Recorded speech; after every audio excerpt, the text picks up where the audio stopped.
the Apostle. Our Mass is being offered in thanksgiving by Olivia Biloria, Apa, and all of the family, and for the special intentions of Peter Steiner. Please all stand.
Who lives and reigns with you in the unity of the Holy Spirit, one God, forever and ever.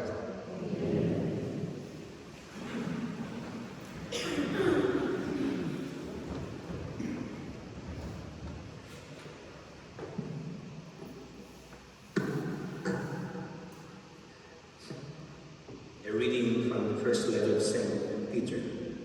Beloved, clothe yourselves with humility in your dealings with one another, for God opposes the proud, but bestows favor on the humble. So humble yourselves under the mighty hand of God, that he may exalt you in due time. Cast all your worries upon him, because he cares for you. Be sober and vigilant. Your opponent, the devil, is prowling around like a roaring lion, looking for someone to devour. Resist him, steadfast in faith, knowing that your brothers and sisters throughout the world undergo the same sufferings. The God of all grace, who called you to his eternal glory through Christ Jesus, will himself restore, confirm, strengthen, and establish you after you have suffered a little. To him be dominion forever. Amen. I write you this briefly through Silvanus, whom I consider a faithful brother, exhorting you and testifying that this is the true grace of God. Remain firm in it. The chosen one at Babylon sends you greeting, as does Mark, my son. Greet one another with a loving kiss. Peace to all of you who are in Christ. The word of the Lord. Forever I will sing the goodness of the Lord. The favors of the Lord I will sing forever. Through all generations my mouth shall proclaim your faithfulness. For you have said, my kindness is established forever. In heaven you have confirmed your faithfulness. The heavens proclaim your wonders, O Lord, and your faithfulness in the assembly of the holy ones. For who in the skies can rank with the Lord, who is like the Lord among the sons of God? Bless the people who know the joyful vow in the light of your countenance, O Lord, do. At your name they rejoice all the day, and through your justice they are exalted.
Jesus appeared to the 11 and said to them, "Go into the whole world and proclaim the gospel to every creature.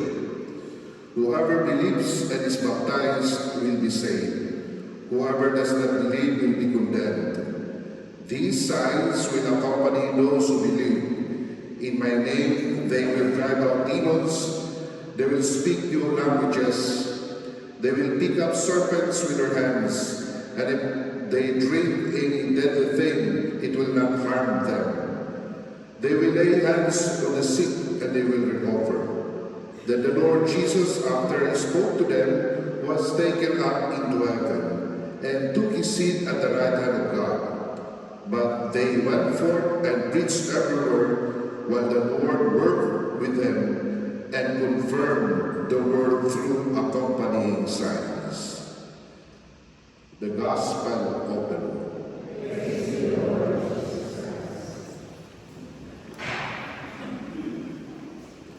Magandang gabi po sa inyong lahat. Good evening.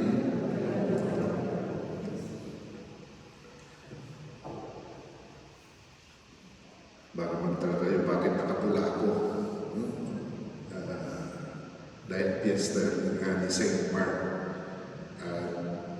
Sa hierarchy ng celebration, mas mataas po ang piyesta ni St. Mark sa Luminario. Kung kapistahan ni Mama Mary, siyempre mas mataas siya. Well, dahil nagkuha na tayo, nagtitulong tayo ng preparation, so we have to give way to the feast. Kaya nakaread.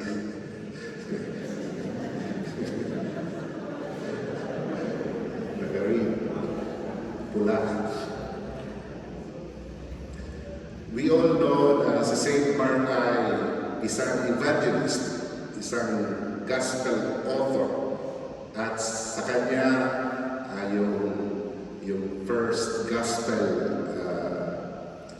siya ang sinasabing nagsulat, author.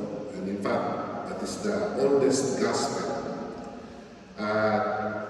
Ang kanyang gospel ay ang pinaka-maikling gospel of all the four gospels. This gospel is very much known as the simplest, the shortest, nakafocus lang sa pagpapakilala sa kay Jesus as the Son of God according to the biblical scholars.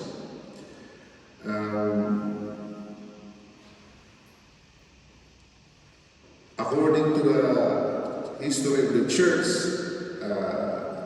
close ito sila ni Barnabas. Ewan ko na narinig yung pangalan Barnabas. But Barnabas is isang mga faithful follower of the apostles. Hindi siya apostles, kundi mga disipulo lang, mga follower. And they are well known to be good writers, notaries.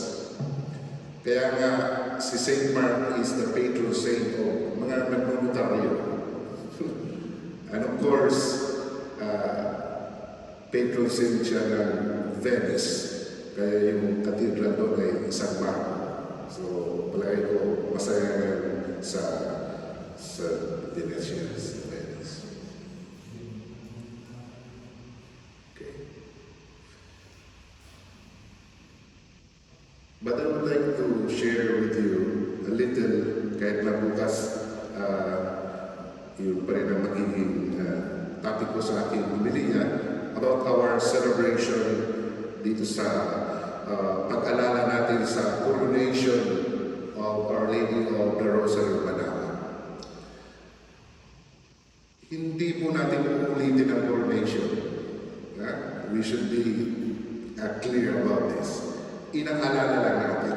Kasi once lang kinukoronahan ang isang patrona sa na ibinigay na pahintulot ng simbahan. At inaalala natin yung ika-100 centenary, yung 100th year anniversary of the coronation. Actually, hindi bukas, kundi noong April 22 pa, noong Wednesday. Yun ang ika-100 years. Medyo late na tayo. Kailangan itanaw na lang natin sa Sunday para maraming makapag-celebrate. Kasi alam naman natin dito sa atin na paglinggo ang puntahan talaga sa simbahan. Anyway, ano naman yung intention natin? Una, alalahanin natin to remember this glorious event na nangyari sa Pangasinan 100 years ago, na binigay ng Vatican ni Pope Pius XI, I think, yung permiso, yung pahintulot na koronahan yung Birhen ng Manaoag. Kung isipin, hindi na kailangan ni Maria na koronahan. In fact, hindi lang yun si Maria koronahan. Kahit yung Maria si Jesus kinoronahan din yan. And even Jesus does not need a crown. What for? He's a God. Kinoronahan daw yan para sa atin, hindi para sa kanila. Because they do need more honor, praise. Wala na may dadalag sa kanila. Because si Mama Mary is the perfect woman. No?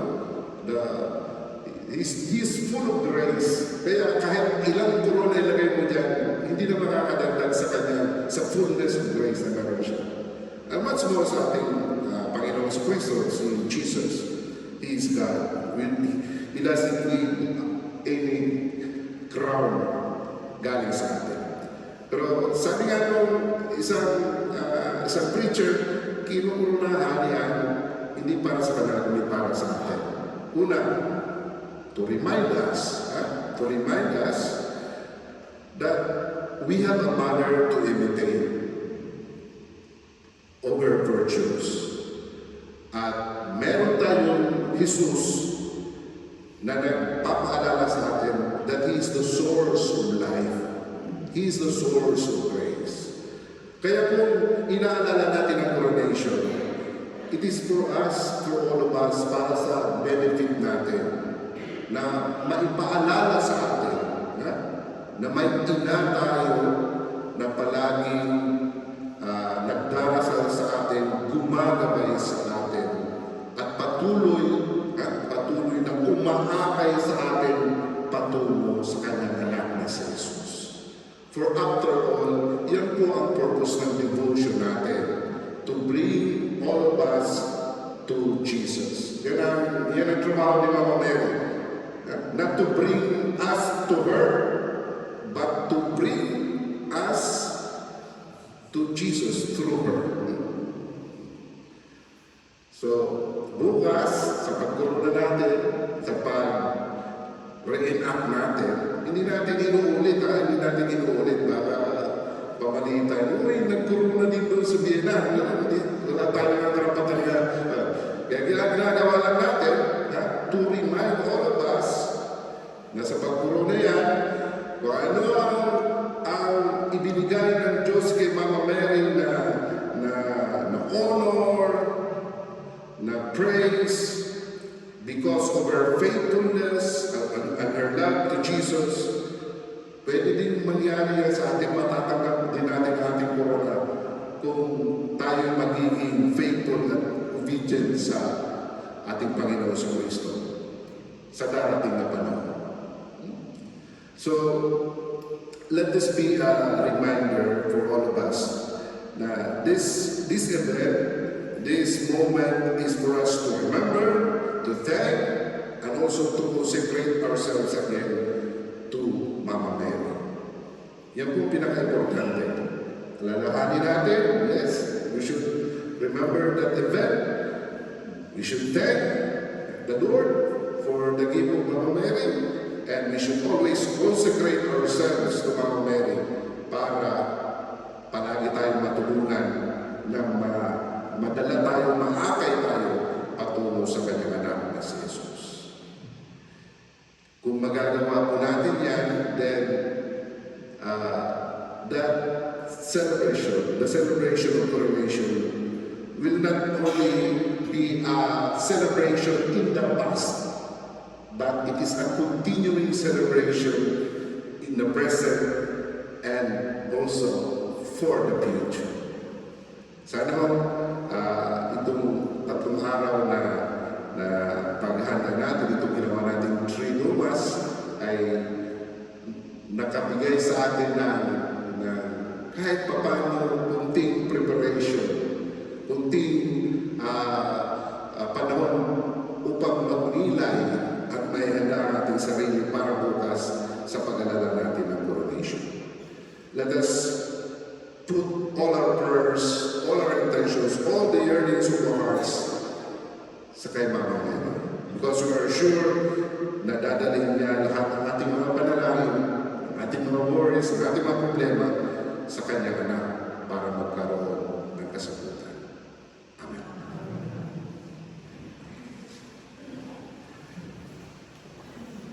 Mark proclaimed the good news of the true Messiah, Jesus the Christ.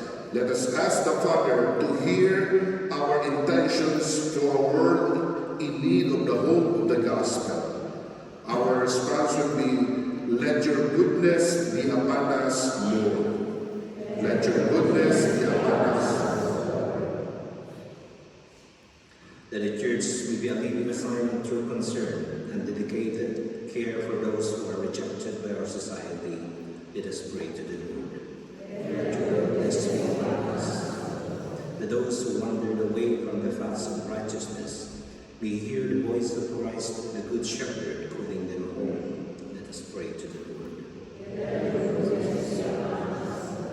That young people may hear the voice of our Lord, calling them to conversion and to a life of service. Let us pray to the Lord. That all those who are suffering or sick may realize that they are loved by God through the care and attention we give them. Let us pray to the Lord. That the dead may pass through the gate of this shepherd and rejoice with the shepherd and guardian of their souls. Let us pray to the Lord.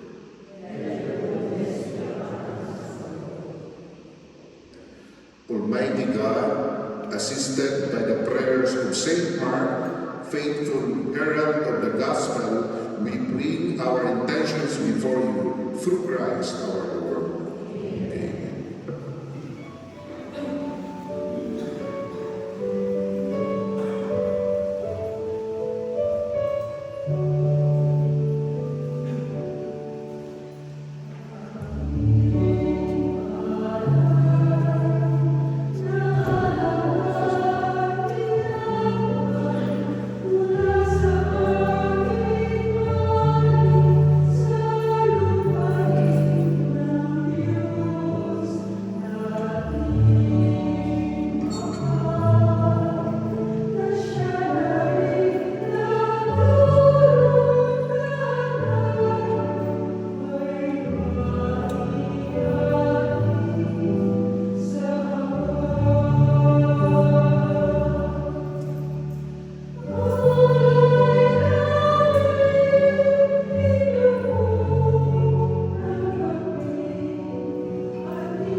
by sending down your Spirit upon them like the dewfall, so that they may become for us the body and blood of our Lord Jesus Christ. At the time he was betrayed and entered immediately into his passion, he took bread, giving thanks, broke it, and gave it to his disciples, saying, "Take this, all of you, and eat of it, for this is my body, which will be given up for you."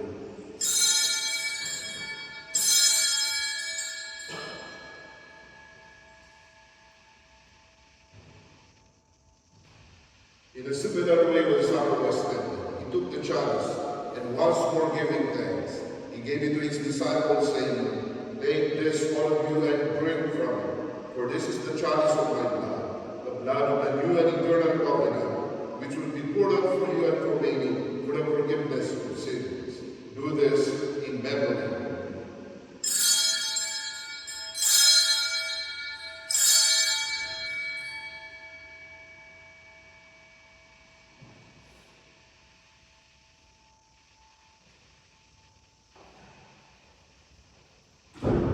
The mystery of faith. When we eat this bread and drink this cup, we proclaim your death, Lord, until you come. Therefore, as we celebrate the memorial of his death and resurrection, we offer you, Lord, the bread of life and the chalice of salvation, giving thanks that you have made us worthy to be in your presence and minister to you. Humbly we pray that partaking of the body and blood of Christ, we may be gathered into one by the Holy Spirit. Remember, Lord, your church spread throughout the world, and bring her to the fullness of charity. Together with Leo, our Pope, and Joseph, our Bishop, and all the clergy. Remember also our brothers and sisters who have fallen asleep in the hope of the resurrection, and all who have died in your mercy. Welcome them into the light of your face. Have mercy on us all, we pray, that with the Blessed Virgin Mary, Mother of God, with Blessed Joseph, her spouse, with the blessed apostles, with Saint Mark and all the saints who have pleased you throughout the ages, we may merit to be coerced to eternal life, and may praise and glorify you through your Son, Jesus Christ. Through him, and with him, and in him, O God, Almighty Father, in the unity of the Holy Spirit, all glory and honor is yours forever and ever.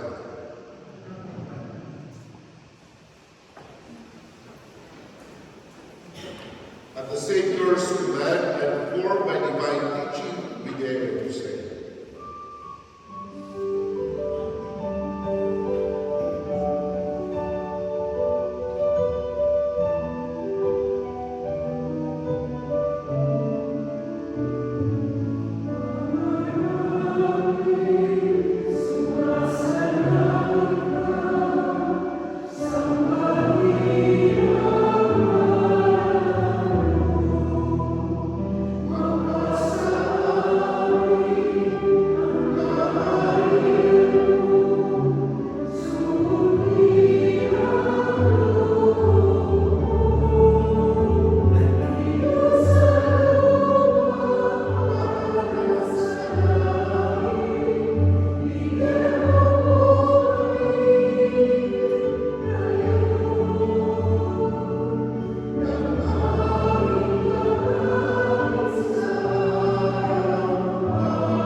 Jesus Christ, who said to your apostles, "Peace I leave you, my peace I give you.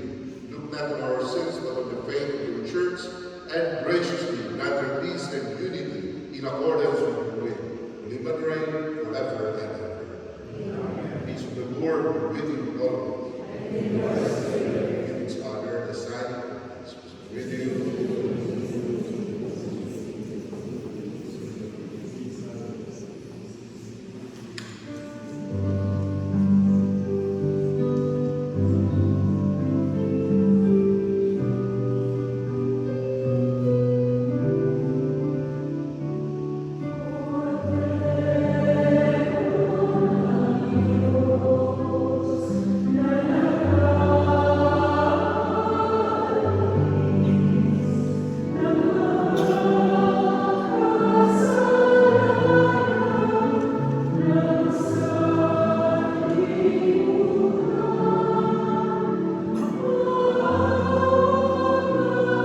Behold Jesus, the Lamb of God. Behold him who takes away the sins of the world. Blessed are those who go to the supper of the Lamb.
Amen.